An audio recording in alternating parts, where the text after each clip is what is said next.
Coming up on Fulton Today, details of Fulton's 2018 spending plan. We'll let you know how your tax dollars will be allocated. Also, MARTA asks citizens to offer their input on modifications to certain bus routes. And find out why saying goodbye to unhealthy eating habits is oh so sweet. That and more starts right now on Fulton Today.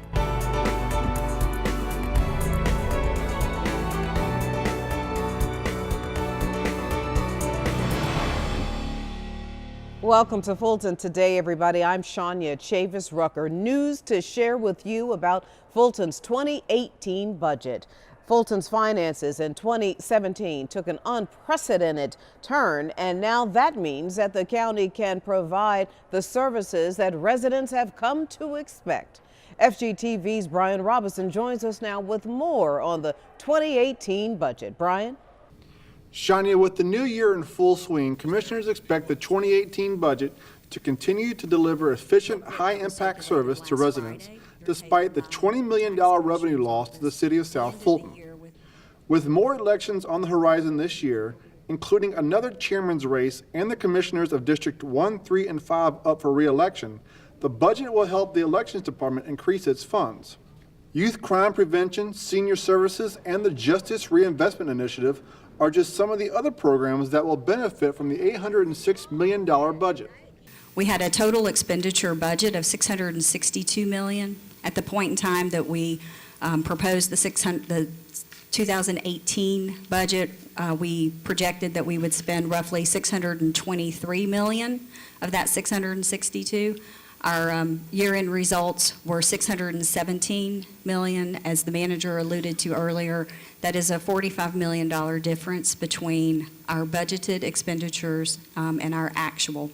Residents have heard about and had their say on the budget through town hall meetings and the teletown hall, which allowed for public participation from the comforts of home. The board's January recess meeting is the last time the public speaks on the matter. Reporting for FGTV, I'm Brian Robinson. Thank you, Brian. Meanwhile, Fulton commissioners approve a fee increase for a service of the magistrate and state court. It's the process serving fees that have been modified because the previous fee schedule did not recover the actual cost incurred in the service process. The increase passed with no comments from the public or the board. And the motion to approve passes, 6 yeas, 0 nays. For service of process against defendants in civil actions in state court, the fee is now $50 instead of $25. And the cost for serving defendants in tenants holding over cases in both courts will rise from $25 to $35. And it will now cost $75 instead of $60 to apply and execute an eviction of holdover tenants. The fee increases are within the limits imposed by the Georgia General Assembly. Well, MARTA turns to the community for some important input. The Metropolitan Atlanta Rapid Transit Authority organized community meetings to discuss proposed bus service modifications for 25 of its routes. Representatives from MARTA were in attendance to discuss the proposed changes and answer questions. Some of the service modifications include routes 1, 3, 66, 82, and 180. MARTA regularly evaluates bus route performance, including scheduling, on-time performance, ridership, and safety. The modifications were recommended based on feedback received from customers and the authority's service analysis.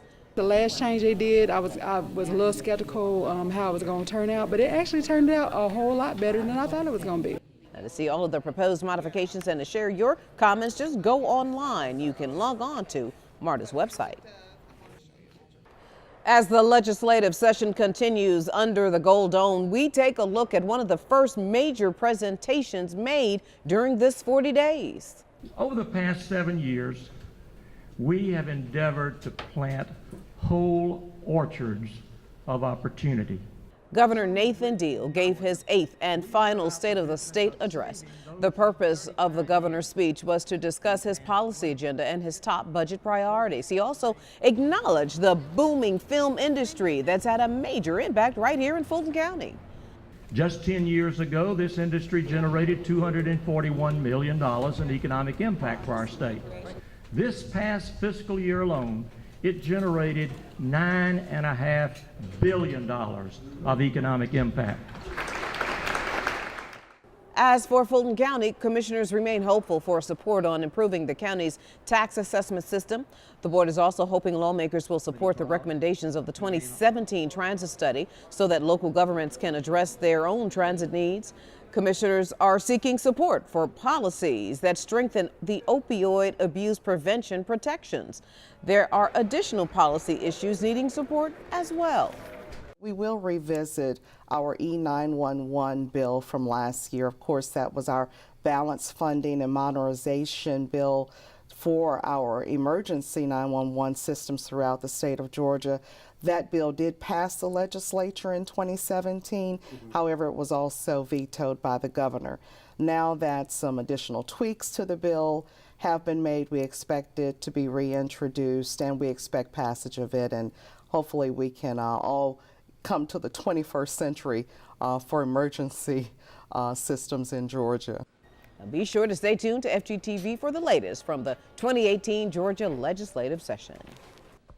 And speaking of the film business, Fulton secures a new film app to hopefully bring more business to the county. As applications to film on county properties continue to increase, the county's film division has turned to the Film App Company to help meet the high demand. The Film App allows filmmakers to enter the details of their shoot, then submit their applications online. Once received, Fulton's film officers process and then approve the applications.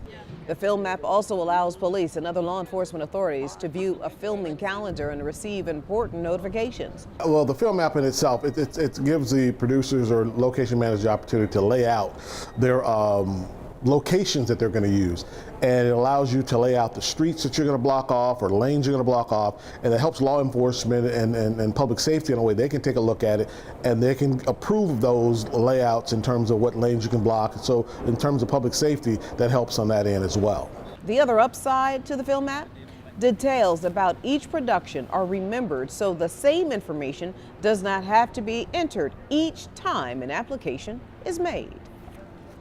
And we're excited about that. Up next on our district by district coverage, high school students are encouraged to discuss the unsung heroes that should be celebrated during Black History Month. Come on back.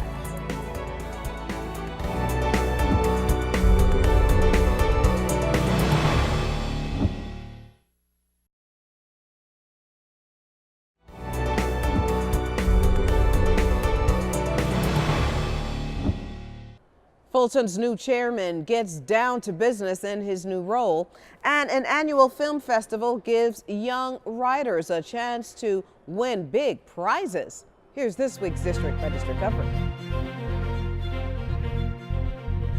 We begin with Chairman Rob Pitts in his first month of office.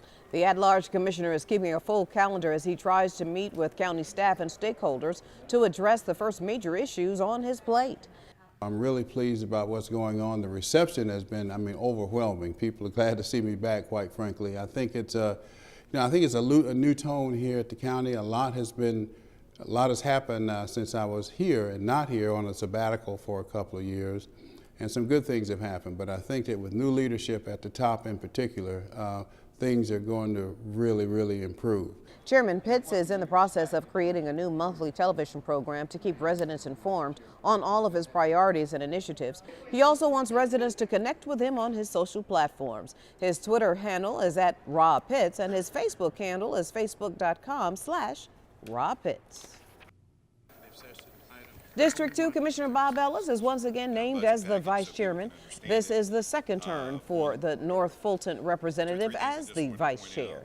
Commissioner Ellis served as the chairman while the position was vacant in 2017 following the previous chair's resignation. Just before being named vice chair, Ellis celebrated the football success of Blessed Trinity High School during a reception for both them and Hateville Charter High School. And whereas the Blessed Trinity Titans demonstrated true grit and grace under fire as they knocked off some of the most highly rated programs in the state on those teams' home fields. Now therefore be it resolved that the Board of Commissioners congratulates the Blessed Trinity Titans for their outstanding achievement as Class 4A state champions and does hereby proclaim Wednesday, January 10, 2018 as Blessed Trinity Football Appreciation Day in Fulton County, Georgia. The vice chair also presented Blessed Trinity players with their own proclamation and special day. Other Fulton commissioners also congratulated the team. The Blessed Trinity Titans are the Class 4A state football champions. District 5 Commissioner Marvin Arrington Jr. partners with the Atlanta Fulton Library System and the Urban Film Review for the 2018 Black History Film Festival. This year's event includes essay and film competitions with $1,000 prize giveaways. The topic this year, why my unsung hero should be celebrated during Black History Month. Participants must be high school students that live in Fulton County. The essays must be 1,500 words and typed in a 12-point font, and the film should be no longer than 10 minutes. There are some other requirements, so visit FultonCommission5.com for details. Submissions should be sent to FultonCommission5@gmail.com by February 9th.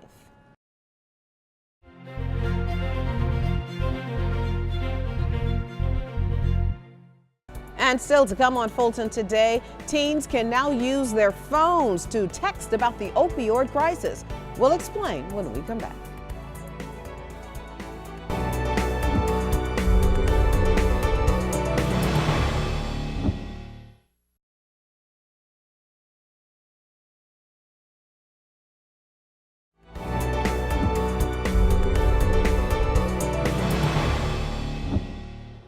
The county's Healthy Heart Coalition is working on a plan to help residents live a better life in 2018. And this year, they're welcoming a new organization into the fold to help address the prison to pipeline epidemic.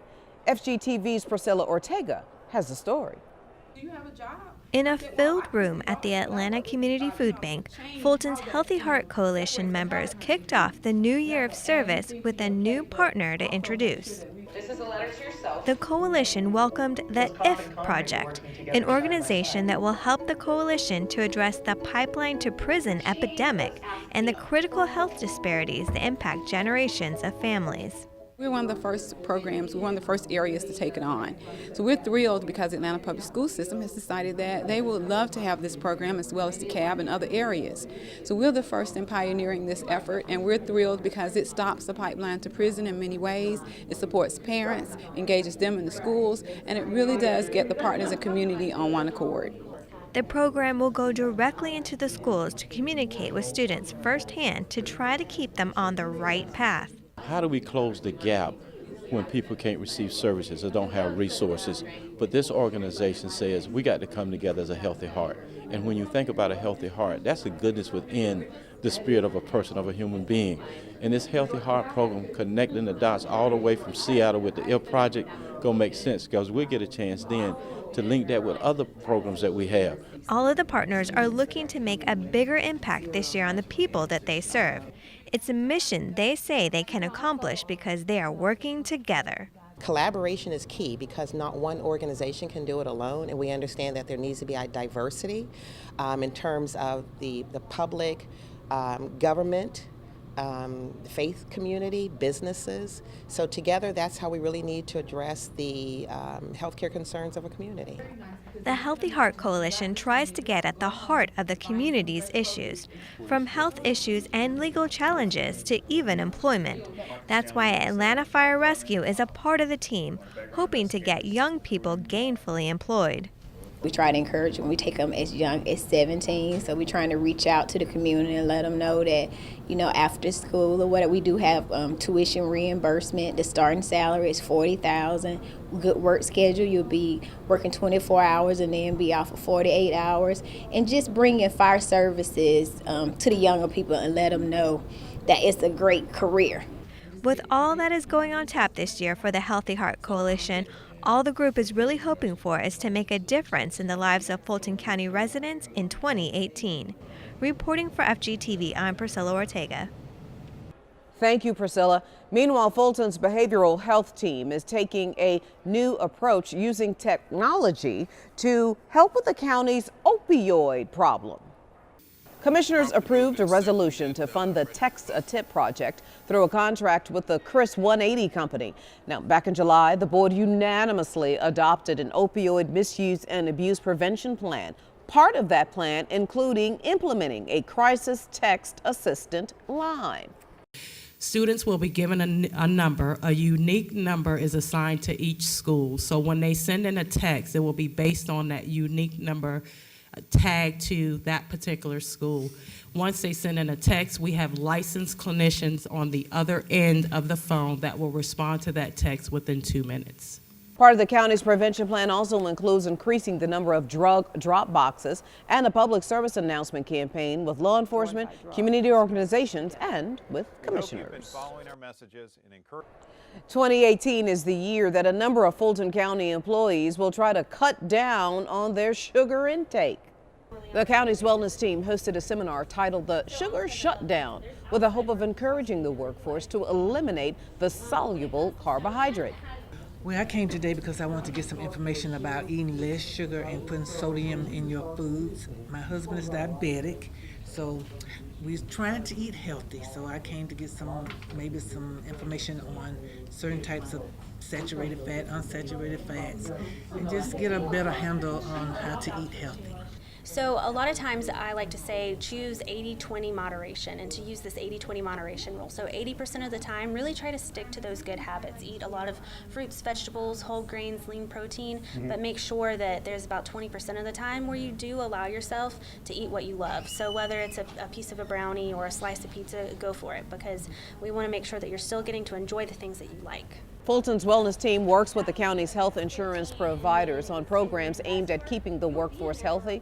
The idea is that the less the county has to spend on insurance costs, the more it can allocate to county services for residents. When Fulton Today returns, Levy, L-E-V-I-E-D, levy. Middle schoolers step up to the mic to spell their way to victory. Stay with us.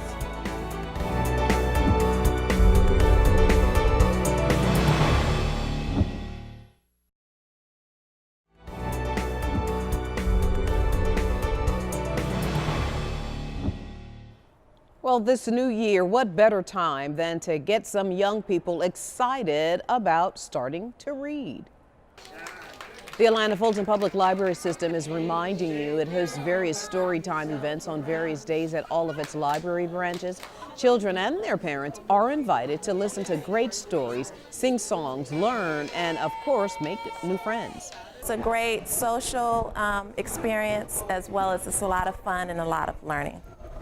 Storytime is just one of the many free family events the Atlanta Fulton Public Library System hosts each week. You can get more information by logging on to afpls.org. And finally, a beloved tradition continues to make a buzz at one county middle school.